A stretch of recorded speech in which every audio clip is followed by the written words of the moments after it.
Hello teacher. Hello students. Welcome to today's lesson on the placement of dimensioning. In our previous lessons, we have seen the arrangement of dimensions and the methods of dimensioning on standard features and scale of a drawing. Let's briefly revise the previous lesson as usual. In our previous lesson, we have seen the two commonly used methods of dimensioning, namely chain and datum dimensioning. Chain dimensioning places dimensions in a line from one feature to the next, while datum dimensioning originates from a common line or point. We've also discussed how to dimension circular features, arcs, curves, chamfers, angles, holes, screw threads, slopes, and tapers. Moreover, we talked about the relationship between scale of a drawing and dimensioning. Regardless of the scale used, the dimension figures shown on the drawing always represent the actual size of the object.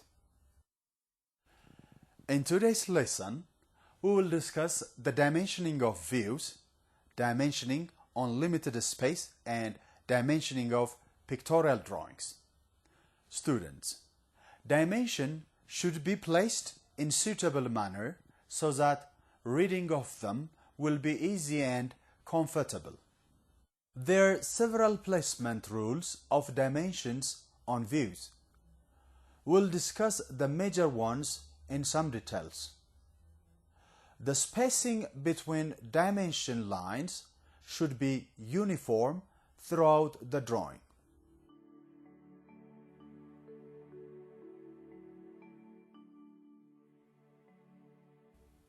Dimensions should not be placed within a view unless drawing becomes clear by doing so.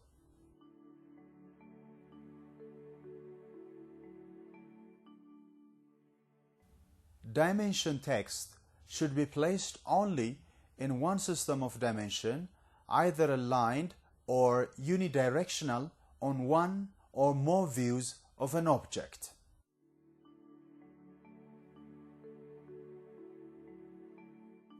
Dimension text should not cross dimension, extension, or visible lines.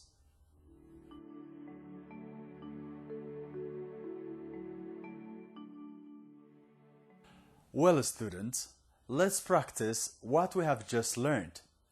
The view of an object is given on the screen. List the dimensioning mistakes and then dimension the object correctly.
Welcome back.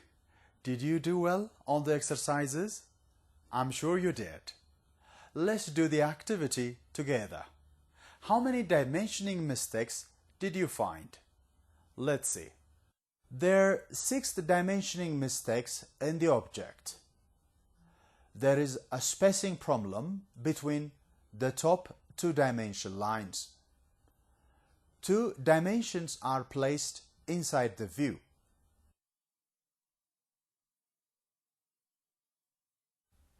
Dimensions should not cross dimension line. Dimensions should be placed either in a aligned or unidirectional system.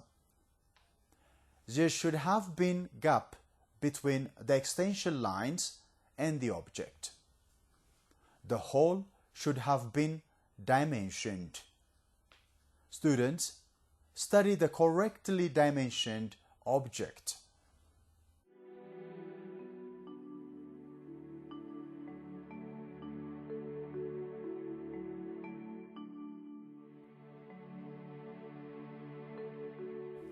Well, students, dimensions should be easy to read and minimize the possibility for conflicting interpretations.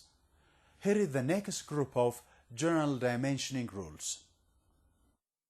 Dimension lines should not cross extension lines or other dimension lines.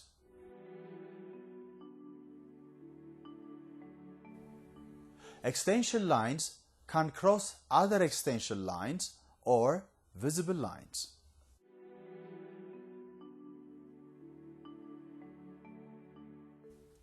Extension lines and center lines should not connect between views.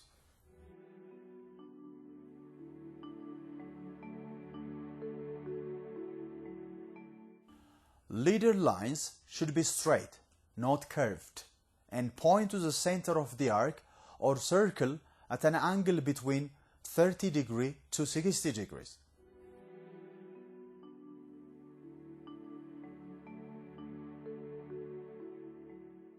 Dimensions should not be duplicated, or the same information should not be given into different ways.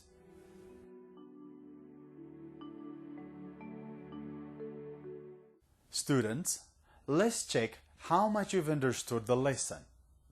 List the dimensioning mistakes of the object given on the screen and then dimension it correctly. Use the given time properly.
Well, students, have you identified the dimensioning mistakes? Excellent. Let's do the activity together. How many dimensioning mistakes did you find? Let's see.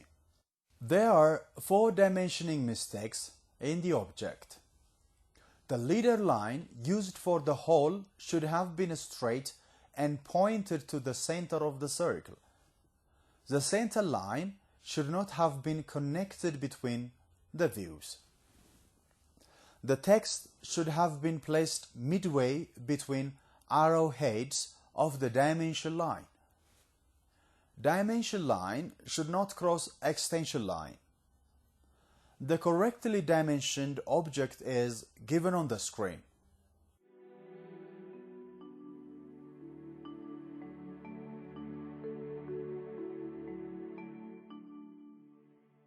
Well, students, how are you doing so far? I hope you are doing fine. Dimensions should be placed in such a way as to enhance the communication of your design. Next, we will discuss other group of general dimensioning principles. Dimensions should be grouped whenever possible. Dimensions should be placed between views unless clearness is promoted by placing them outside.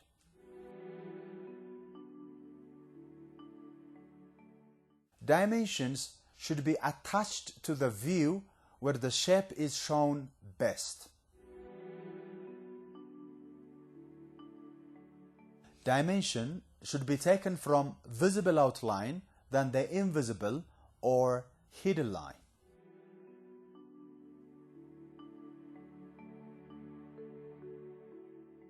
Students, let's check how much you've understood the lesson. List the dimensioning mistakes of the object given on the screen and then dimension it correctly.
Welcome back.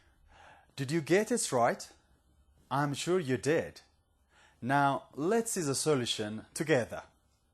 There are 6 dimensioning mistakes in the object.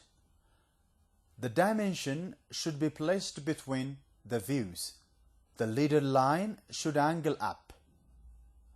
The hidden line should not have been dimensioned. Dimensions should be placed on a view where feature shown best. Dimensions should be grouped whenever possible. Long extension line should be avoided. The correctly dimensioned object is given on the screen.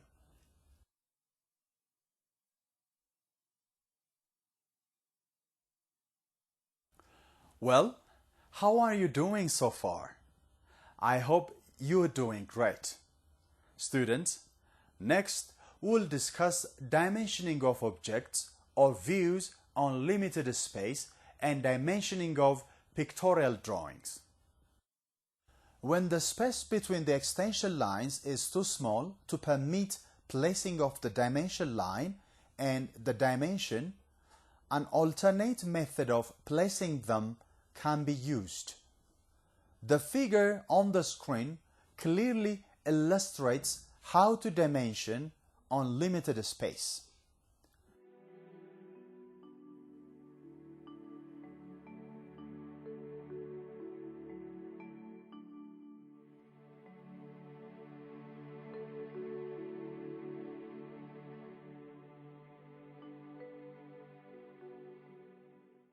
Since pictorial drawings are usually not used as working drawings, they are seldom dimensioned. However, when it's necessary to give dimensioning on the pictorial representation of an object, the following basic principles of pictorial drawing dimensioning should be noticed. Dimension line and extension line should be drawn parallel to the isometric axis.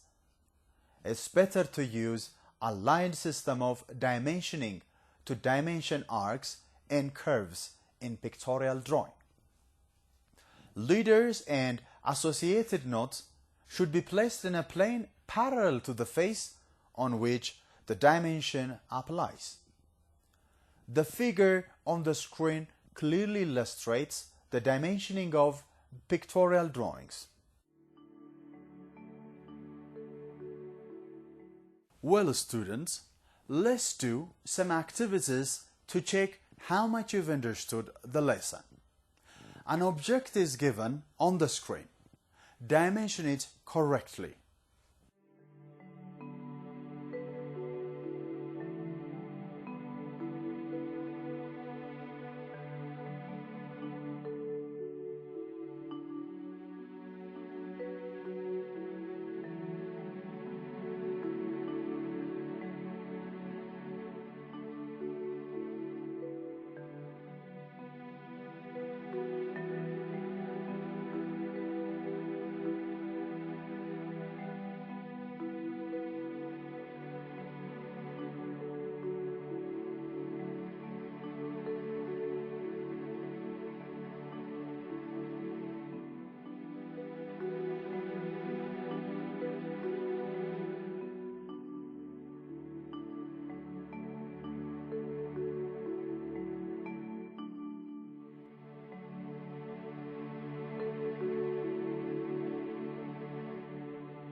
Welcome back. Have you completed the exercise? Very good. The solution to the activity is given on the screen.